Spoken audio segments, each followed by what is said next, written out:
Rabbi इश्रह ली सदरी वयस्सिर ली अमरी वाहलुल उक़दतम मिन लिसानी यफ़क़हू क़ौली। अस्सलामु अलैकुम वरहमतुल्लाहि वबरकातुहू। उम्मीद करती हूँ कि आप सब लोग खैरियत से होंगे। जैसे कि आप सब लोग जानते हैं कि ज़िलहिज्जा के दिन शुरू हो चुके हैं, तो मैं चाहती हूँ कि आपको इन दिन के बारे में पता चले, इसके फ़ज़ाइल और इसके फ़वाइद क्या हैं, ताकि आप भी उसके मुताबिक अपने काम कर सकें और बहुत सारे नेकियां अपने नाम आमाल में लिखा सकें, और दूसरों को भी हिदायत दे के दूसरों को भी सजेस्ट करें कि वो भी इसके मुताबिक काम करें, ताकि आपको उनका भी अजर मिले। जैसे आप जानते हैं कि हमारे से हम जो कहते हैं किसी को और उसके मुताबिक वो अमल करता है, नेक अमल करता है, तो उसका जो है ना अजर हमको भी मिलता रहेगा इंशाअल्लाह।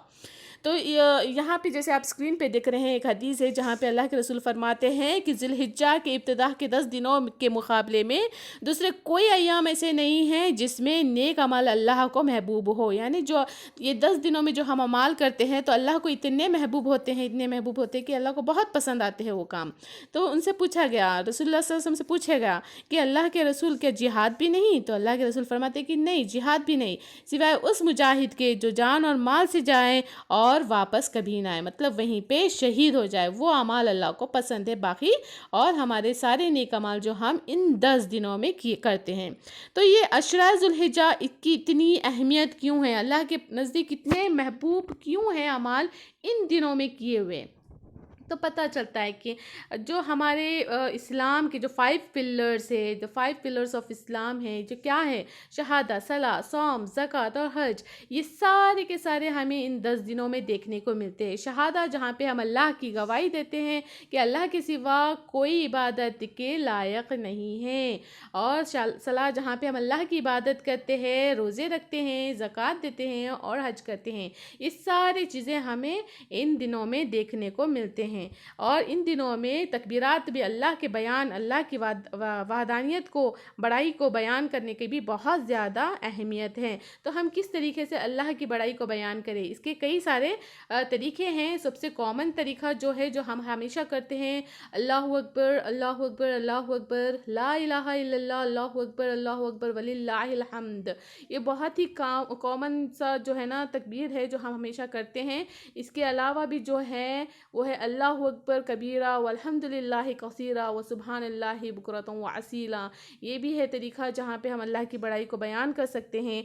और एक भी है जो जैसे कि अल्लाहु अकबर, अल्लाहु अकबर, अल्लाहु अकबर कबीरा, ऐसे भी हम अल्लाह की बड़ाई को बयान कर सकते हैं। अल्लाह के रसूल फरमाते हैं कि अब्दुल्ला इब्न उमर रज़ियल्लाहु अन्हु और अबू हुरैरा रज़ियल्लाहु अन्हु जब बाज़ार से गुज़रते हैं तो इतनी बुलंद आवाज़ से इन तकबीरात को बयान करते हुए निकलते थे कि वहाँ पे जो गाफिल होके अपने बिज़नेस में, यानी बाज़ार में लोग तो बिज़नेस ही करते रहेंगे ना अपने मार्केट में, तो वो लोग जो गाफिल होकर रह जाते हैं उन लोग को भी याद हो जाता था कि अरे ज़िलहिज्जा के दिन शुरू हो चुके हैं, तो हमें इसकी कसरत से तकबीर को बयान करना है। तो सारा बाज़ार फिर तकबीरात से गूंजना शुरू हो जाता था। तो हमारी भी यही है कि हमें भी जो है ना अल्लाह की तकबीरात को बयान करना है, अल्लाह की बड़ाई को बयान करना है। औरतें भी और आदमियों को भी, आदमी जो है बुलंद आवाज़ में कर सकते हैं, औरतों को भी चाहिए कि पस्त आवाज़ में, घर में जो रहती हैं औरतें तो पस्त आवाज़ में उसकी जो है ना तकबीर बयान, अल्लाह की बड़ाई को बयान करें। और अगर हो सके, अगर मतलब जैसे गैर महरम ना हो घर में, तो हम उसे बुलंद आवाज़ में भी कर सकते हैं। लेकिन अगर जहाँ पे आपको डर है कि किसी गैर मर्द को हमारी आवाज़ सुनाई दे रही है, तो हम वहाँ पे पस्त आवाज़ में अल्लाह की बड़ाई को बयान करें। लेकिन हमें तो ये चाहिए कि हमें अपने घर में औरतों को पहले से शुरू करना चाहिए, क्योंकि हम माँ और बहनों को ही देखकर हमारे भाई बहन और बच्चे हमारे जो है ना उसकी रिपीटेशन करते हैं। तो हमें इस चीज़ का दूसरों को भी सजेस्ट करना चाहिए कि वो भी करें और हम भी करें। और ज़ुल्हिज्जा के 9th दिन जो हम रोज़ा रखते हैं उसके बारे में क्या फ़ज़ाइल थे। हमारे रसूल सल्लल्लाहु अलैहि वसल्लम तो डे 1 से डे 9 तक जो है ना रोज़े रखा करते थे, लेकिन ज़ुल्हिज्जा की जो 9th डे है उसके पीछे का क्या है, मतलब उस दिन रोज़ा रखने का क्या अज्र है। तो आप सल्लल्लाहु अलैहि वसल्लम फरमाते हैं कि अगर 9 ज़ुल्हिज्जा के दिन जो रोज़े रखता है उसके पिछले 1 साल के सारे छोटे गुनाह और आने वाले 1 साल के छोटे गुनाहों को माफ़ कर दिया जाएगा।